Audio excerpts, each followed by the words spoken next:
Aici avem una bucată de lip motor T03, prețul nu este cel actualizat prin programul Rabla, dar mașina va ieși undeva pe la 12.000 și ceva. Da? Bun. Haideți să mergem un pic la interior.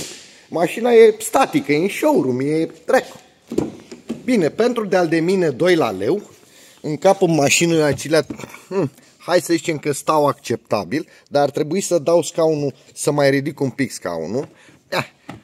Scaune reglate manual, nu-i problemă, nu-i problemă. Nu-i problemă.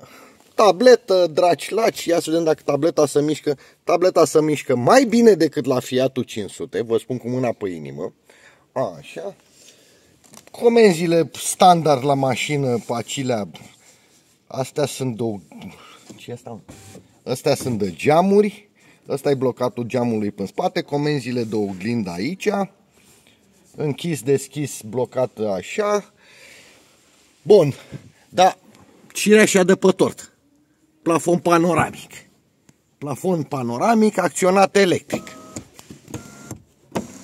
La un căcat de mașină de chinezărie de 12.000 de euro. În spate nu se pune problema că n-ai loc. Chiar nu se pune problema că n-ai loc. Bine, nu știu cât să vede în filmare. Iarăși, eu sunt 2 la leu, nu sunt foarte mare așa. Stau absolut perfect. Loc sub acilea la picioare am căcălău măria ta. Bancheta asta cam... nu, că stau bine. Stau acceptabil, aș putea să merg câteva sute de kilometri cu ea așa. Ce n-are mașinuța asta? Ia să vedem portbagaj, să vedem dacă în portbagaj intră o pizza mare. În portbagaj acelea, dragilor, nu intră o pizza mare.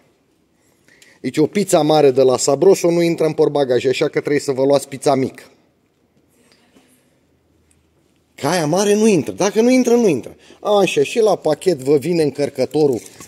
Pentru Cristi Bigu, idiotul care a rămas cu Jaguarii Pace, dacă o fi adevărat ce spune idiotul, a rămas el fără curent în baterie. Deci ai încărcătorul ăsta, care îl bagi în priză la 220. Uite, încărcătorul ăsta. Se ia să bagă în priză la 220 și încarci dracului mașina, te duci și bați la poartă la un nene sau te duci la o crijmă de la marginea drumului, la un ăsta, cum îi zice, la un magazin sătesc și trebuie să aibă o priză de 220 să poți să-ți încarci mașina. Idiotul dracului. Așa. Și cam asta e lipul T03. Jante aliaj. Și ca să nu, deci mașina mi se pare mie, are pompă de căldură, parcă să zică da. Deci mașina în 12.000 de euro, tu ai pompă de căldură, răcire, încălzire la baterie, bateria de cât este că nu apare aici. Ba da, apare, sunt prost, îmi cer scuze. Motorul pe magnet permanent de 37, de 95 de cai, capacitatea bateriei 37,3. Alu Spring are 27, asta are 10 kW în plus. Să trăiască să mai dea. Nu ne luăm de ciclu VLTP cu 395 de km, că eu sigur, dacă mă urc la volanul ăsta, nu fac 300 cu ea ever. Ai. Și bă, lip T03, dracu, n-am auzit nimeni de ei. N-i ca nimeni în drum. Scaunele foarte confortabile, bine, nu sunt piele ca la bid, din ăsta material, de ăsta textil de blug, dar la 12.000 de euro mai vrei și piele?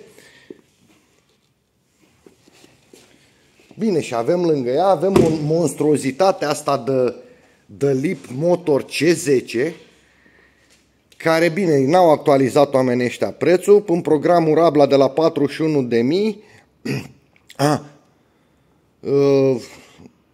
cu TVA, 36.000 era până rematul vechi, acum va ajunge undeva pe la cât? 34 prin remat.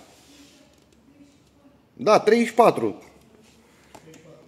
Deci 34 până remat. Și înăuntru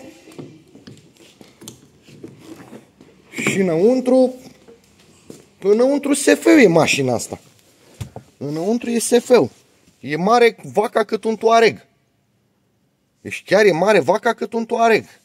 Acum, știu că au fost dăștia reviewer care au zis, domne, tableta să mișcă, face drege, nu merge Android și de alea. Bă, dar n-am nevoie totuși. Sau nu știu dacă, nu cred că, mă, nu te mai învârti. Lasă-mă. Dar nu poți să nu te învârci. Bine, păcat că n-are două motoare pentru mine. Cotieră, traci, laci, ace, brici și carice, tot felul de nebunii. Dar, bă, piele mate... Nu-i ca la bid aici să ai piele cusută și de-alea. Fancy-uri, dar oricum, scaunele din piele ventilată. Mă rog, nu-i piele de vită Kobe. Deci nu e piele de vită Kobe, vă spun sigur. Bă, dar e o piele de asta, de gașcă. În față trebuie să mă duc, trebuie să dau mult scaunul în față ca să pot să... Iar aici, bineînțeles, cotieră pentru pasageri. Nu știu dacă scaun bancheta să mai lasă mai în spate, dar oricum nu văd sincer.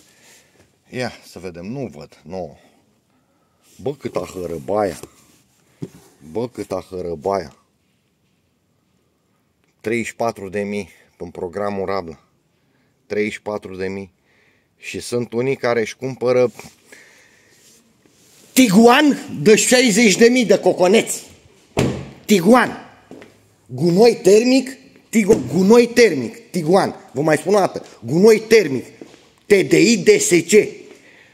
Cu injectoare, pompă de înaltă, șaibe de foc, tacheți, culbutori, volantă masă dublă, mecatronic. Sau ce are DSG-ul, că nu mai știu. Ba nu, DSG-ul are mecatronic, am zis bine. Și alte căcaturi.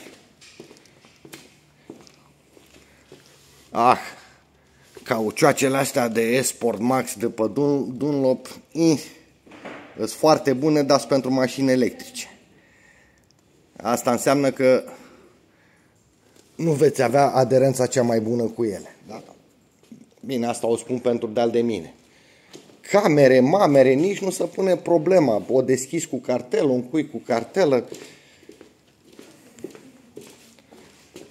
Și n-a auzit nici dracu de Leap Motor C10. Deci ca să dau ture de mașină asta mă plictisesc mergând. Efectiv obosesc. Trebuie să fii foarte bine pregătit fizic ca să dai câteva ture de mașină asta. Dar gândacul ăsta, care nu-i gândac absolut deloc, că e Ditai Hărăbaia. Deci este Ditai Hărăbaia. Și ăsta. Doamne ferește! Doamne ferește, cum așa ceva?